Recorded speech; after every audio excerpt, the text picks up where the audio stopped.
Hello everyone, this is Leah Whitehorse from Lua Astrology, and in this recording I'm going to be taking a look at the upcoming Mercury Retrograde that begins in January 2022.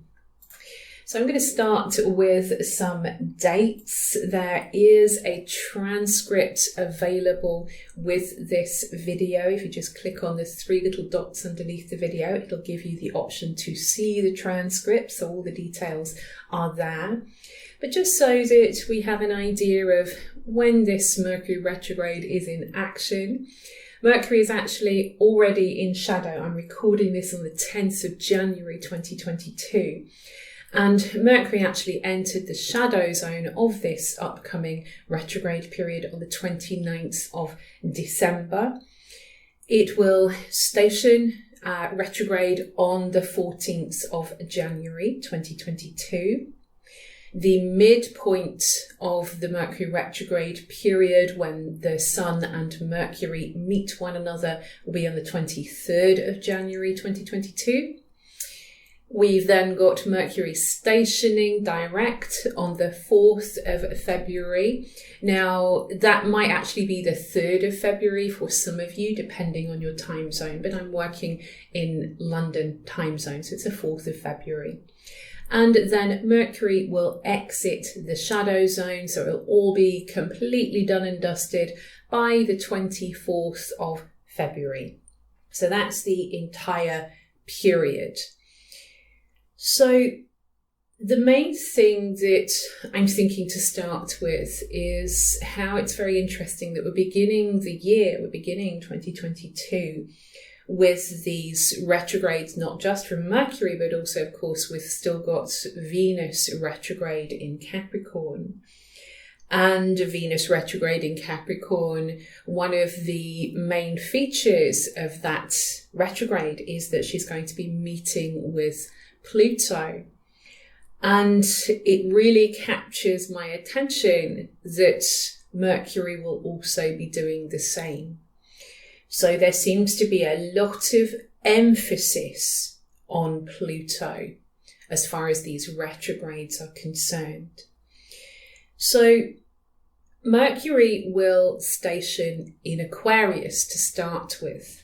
So when we have Aquarius featured, we know that we're asking questions that is connected to Aquarian themes. So these are themes to do with the future.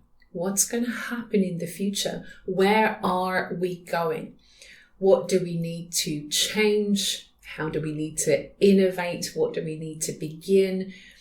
What's the concept? Aquarius is a higher mind or God mind. It's very ingenious, brilliant, bright. It has this very electric kind of quality to it. It's a bright spark. And so when Mercury stations retrograde here, we know that we need to start rethinking how we've been thinking about our future. Also, this is the part of the chart, it's the global 11th house. We also need to be maybe looking at how we are connecting with each other. This is a house associated with groups and networks. It's our friends. So maybe we're asking some questions about the kind of people that we're hanging out with. We're asking some questions about how we belong or how we fit into our social groups, or do we fit into society?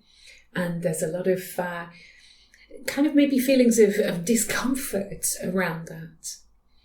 Maybe we're also asking questions about politics, because this is also the house associated with that as well. What do we align to? These are humanitarian causes. So where is our humanity?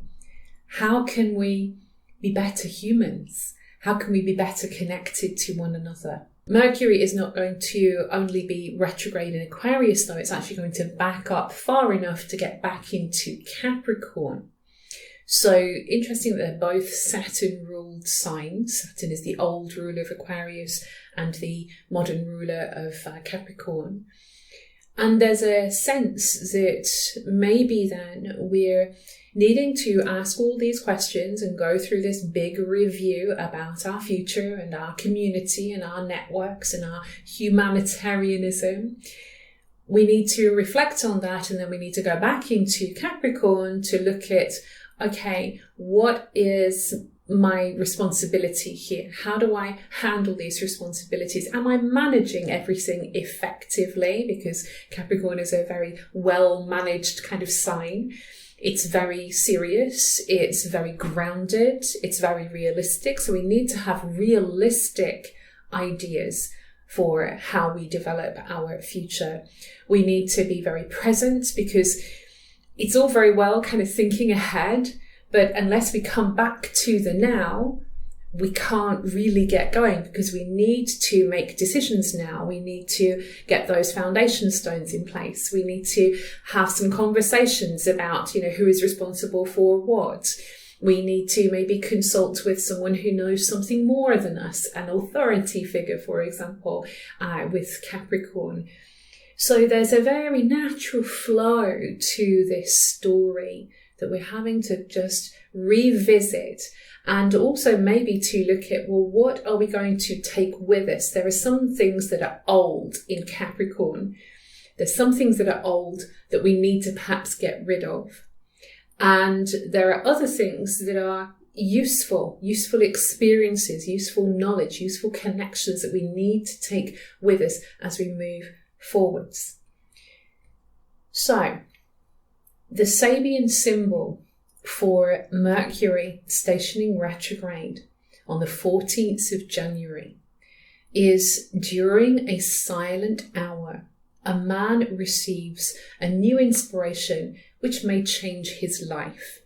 I really should have just said, a person receives inspiration which may change their life, because of course we are all different people. It's not just the men, it's the women, it's everybody in between.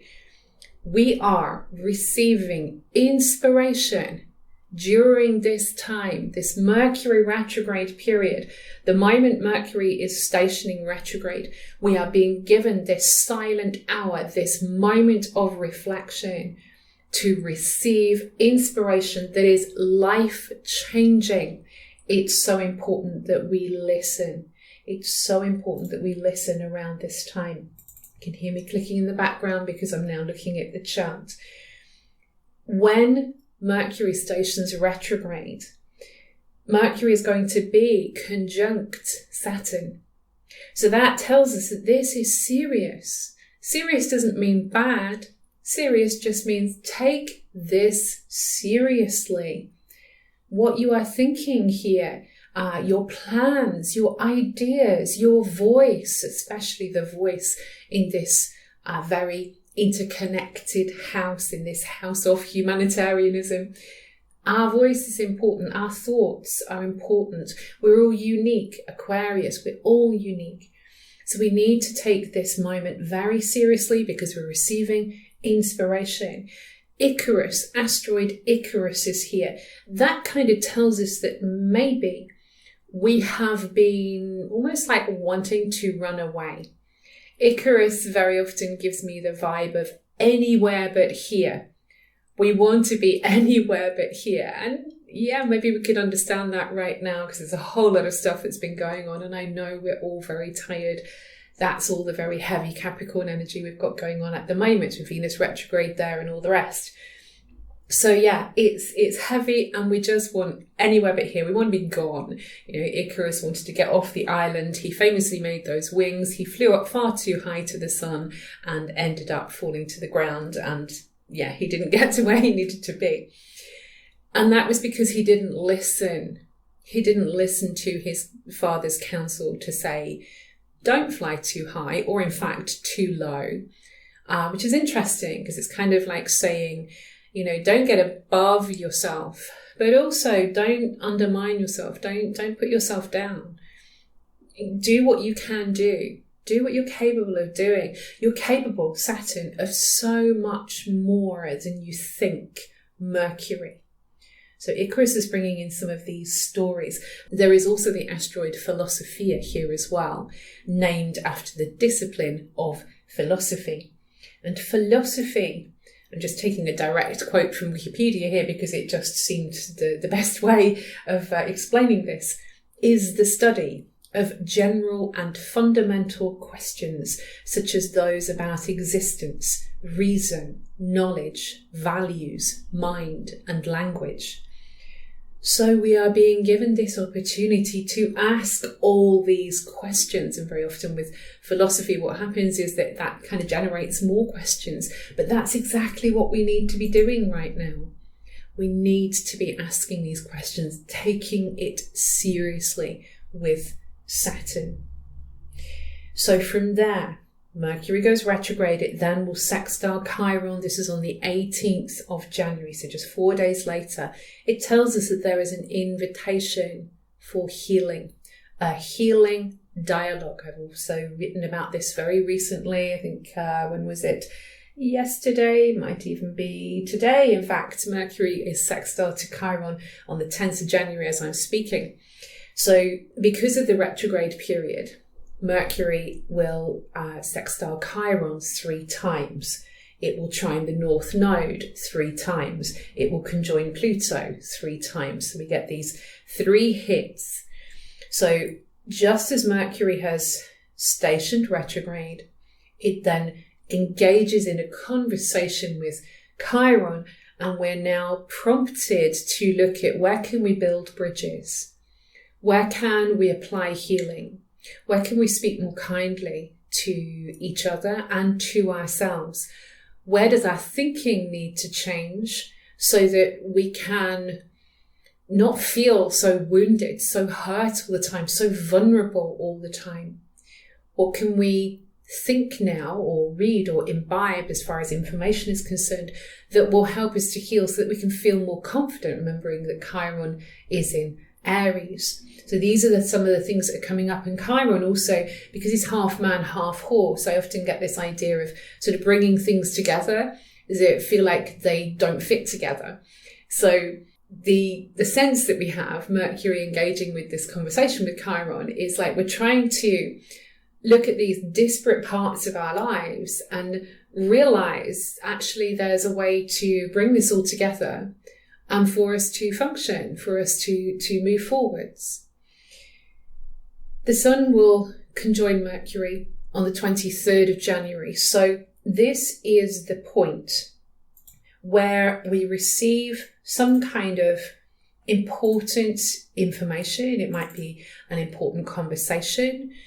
It might be a moment of realization. I'll give you an example actually, because yesterday was, as I'm speaking, was the Sun-Venus conjunction, which marks the midpoint of the Venus retrograde.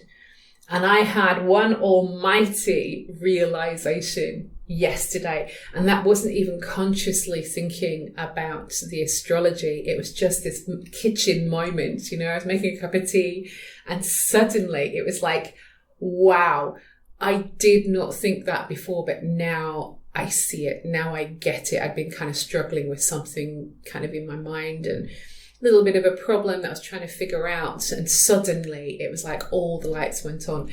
It's very often how it can feel with these moments when a retrograde planet of the inner planets meets the Sun.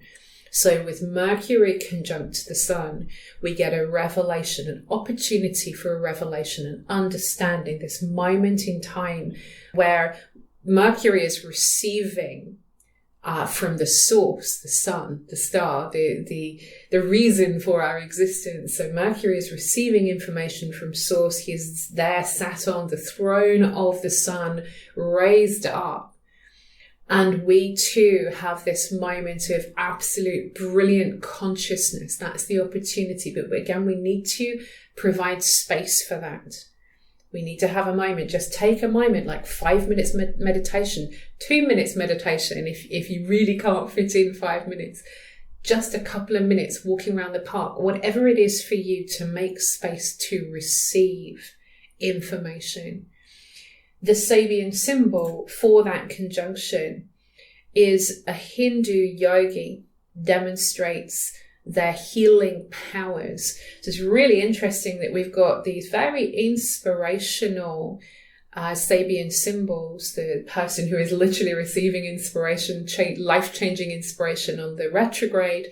And now we've got the Hindu yogi who brings up an image of somebody who is extremely disciplined to get that kind of body, that ability to be able to bend. I'm very, very, very bad at yoga, so I can really appreciate how disciplined one must be to be able to practice in that way, and how quiet the mind becomes with that practice. So that's one thing I do understand through having done lots and lots and lots of meditation.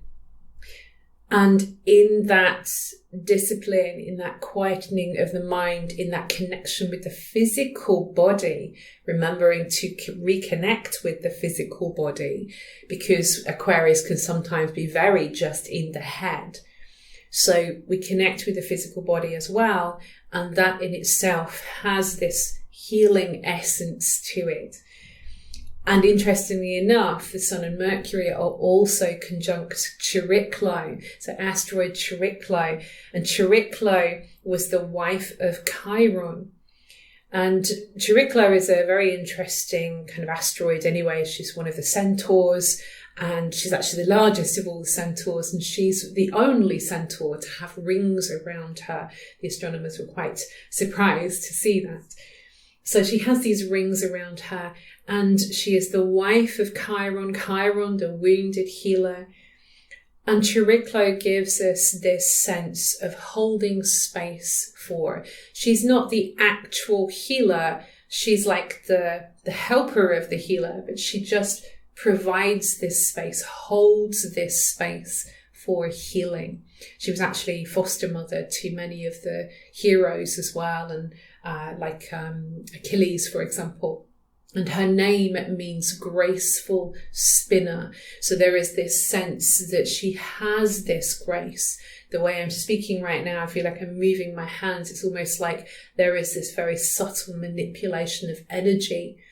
And we can imagine Chariklos just sitting with us, allowing us to have this moment of revelation, allowing us to have this inspiration, this understanding, this conscious understanding, which may or may not be difficult.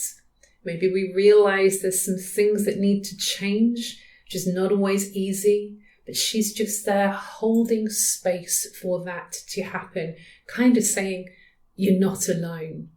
You're not alone in this process.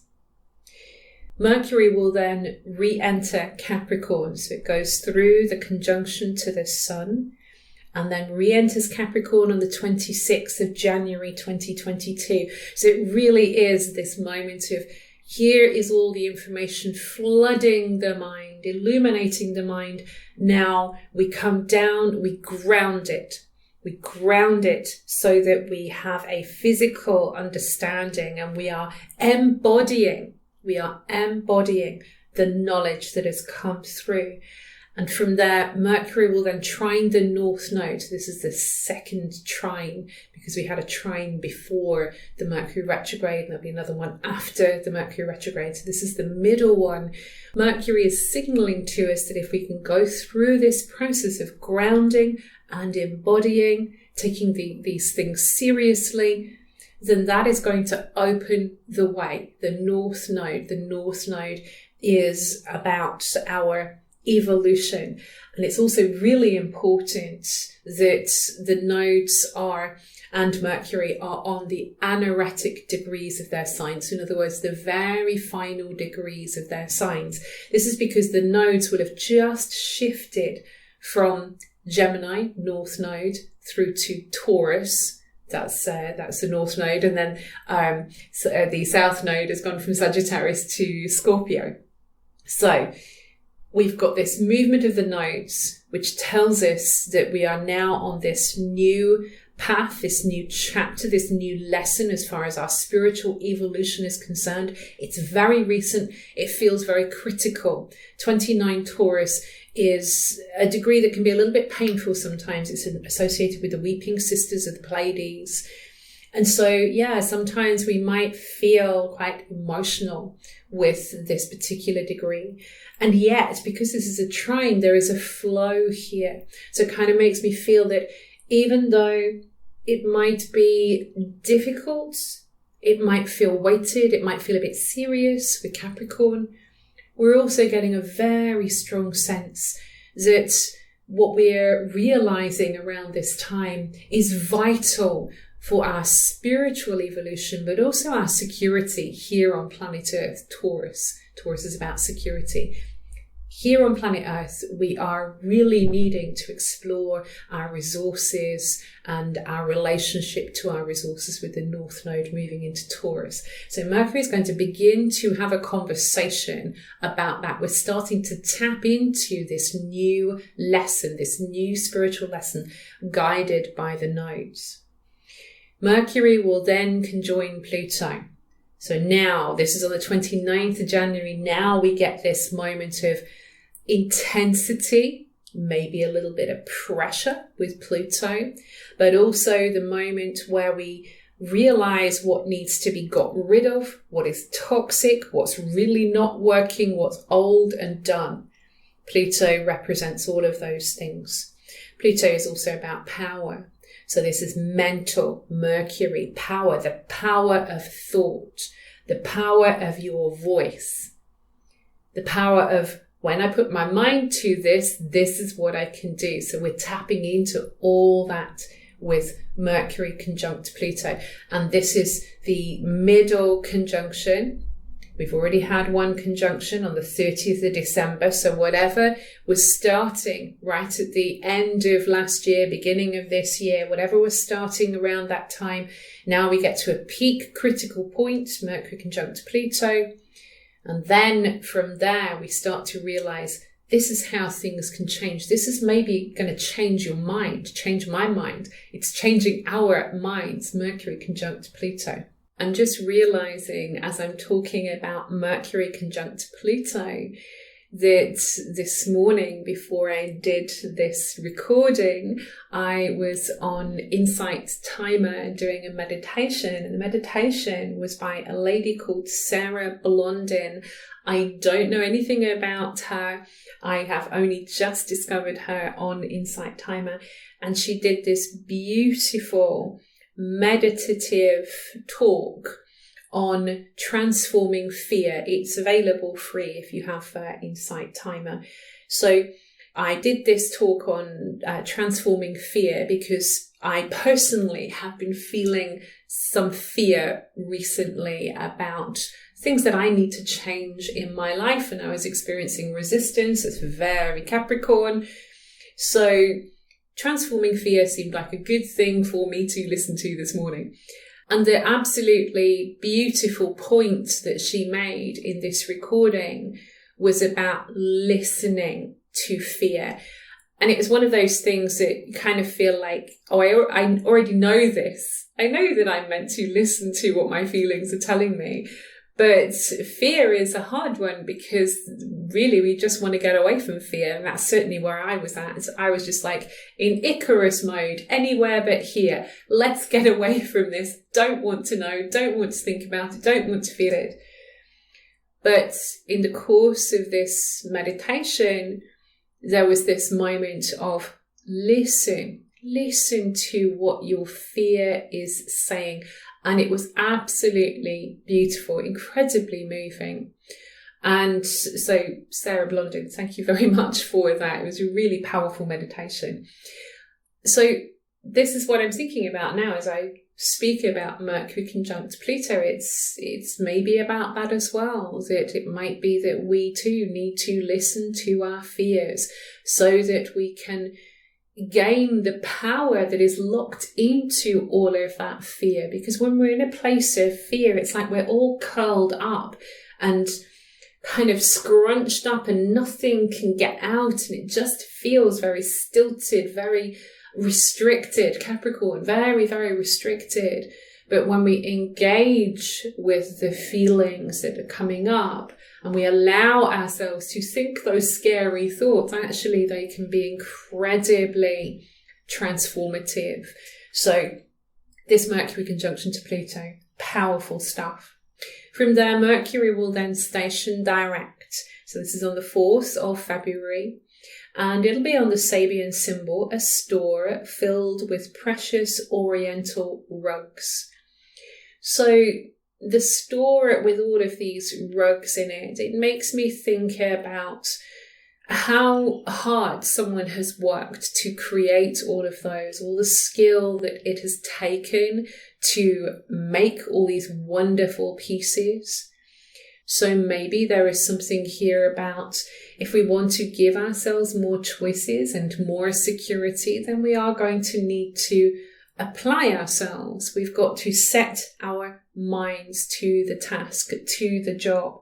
It also makes me think about choices as well, because there are many, many rugs to choose from. All different colours, all different patterns, and not every single one is going to appeal, and not every single one is going to suit the room that we're going to put it in. So unless we like, really clashing colours. But generally, we want to pick something that is right for us. And maybe that's the point with Mercury stationing on this degree, that now we are clearer because we've tapped into all of the power inside and we've confronted the fears and we've got rid of the stuff that we don't need. Now we can make a better choice about what really suits us. When Mercury stations direct, it's going to be conjunct an asteroid called Sisyphus. In mythology, there are a variety of reasons why Sisyphus was punished. But the one that always stands out to me, and I think is the most probable, is that Sisyphus tried to cheat death. He wasn't having any of it. He loved his life. He wanted to carry on living. So he tried to kind of sneak around the issue. And the Hades and Zeus, they just weren't very happy with him. So they ended up punishing him. And his punishment was to roll a rock up a hill every day. And it would take him all day. And when it got to the top, it would roll back down again. And that was his punishment every single day forever. So Sisyphus firstly can represent things where we feel like we're doing a do-over, that we have to do something again. So maybe the issues have kind of been with us for a while. The issues that we're dealing with this Mercury retrograde period, they've been with us for a while, and now we're being given an opportunity to try again, to see if we can get there this time. The other aspect of Sisyphus is that there is something about finding meaning in the absurdities of life. There's quite a lot of philosophical, remembering Philosophica earlier on, the asteroid.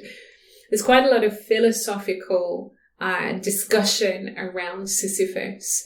And the idea is that when he is rolling the rock up the hill, clearly that's going to be the time when he's kind of like going, oh my God, I can't believe I've got to do this all over again. What's the point? And then when he is no longer rolling the rock, he's walking back down the hill, he's relieved of that duty. He knows that he's going to have to do it again, but there is some kind of sense of relief that he's no longer having to push all the time. So Sisyphus has this kind of weird side to it that speaks of sometimes we kind of have to get into that Sisyphus frame of mind, that there are things in life that are quite absurd. It's crazy getting up at 5 o'clock every morning to commute 3 hours to your job, or it's crazy that I still have to keep paying this same bill every single month, or it's crazy that I have to, I know for me it's like cleaning, I have to clean my house every single week. There are some things that just feel a bit absurd, and I'm sure you can all think of the things that are more absurd than that, just the craziness of life, the the things that we just don't get, we don't understand why, and it doesn't matter how many times we ask why, we're not going to get an answer. We don't always understand why people do as they do.